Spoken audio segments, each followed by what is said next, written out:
Back when we were allowed to travel, there were places in popular movies that really pulled people in, like the Iowa farm in Field of Dreams, or the bridge in Hope, BC from First Blood.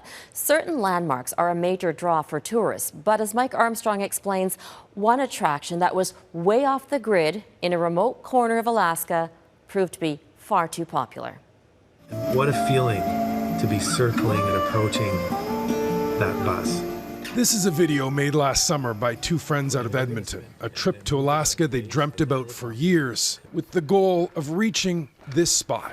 I see it. Oh my God. Wow. What pulls people to this old abandoned bus is the story of Chris McCandless. He found it hiking in 1992, took this picture, and was never able to make it out of the wilderness. He starved to death inside.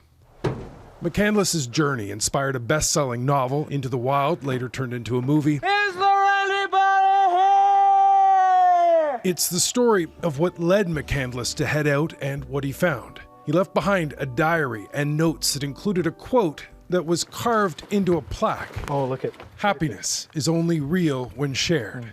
That's true. Beautiful.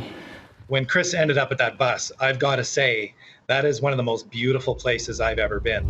Dass Chris McCandless alles hinter sich gelassen hat. Now, the tale of the solitary trek and lonely death went around the world. It frustrated some, but inspired others. The book's author says some people see an idiot, some people see themselves. He was not crazy. He was just trying to clear his head of things that happened when he was growing up.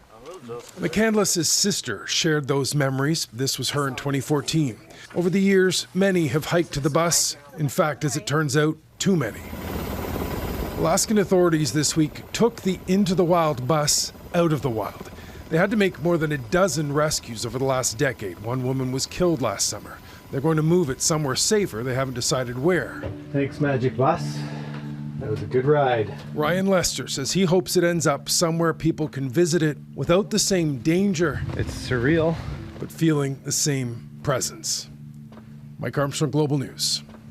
Malala Yousafzai, who was targeted by the Taliban for pursuing an education, has completed her degree at Oxford University. The 22-year-old posted these images of her celebration this morning. She completed a degree in philosophy, politics, and economics. In 2012, she was shot while returning home from school in Pakistan. In 2014, she was given the Nobel Peace Prize. Today, she tweeted, "I don't know what's ahead. For now, it will be Netflix, reading, and sleep." Well done. Theme parks are reopening in Japan as COVID-19 restrictions ease, but there's a new twist.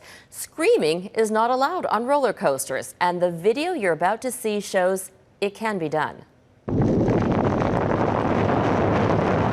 These are the top bosses of Japan's most popular amusement park appearing more concerned about their masks slipping and their hair moving. The parks say the change is to help prevent the spread of the virus through saliva. But for thrill seekers who just can't help themselves, there are no penalties.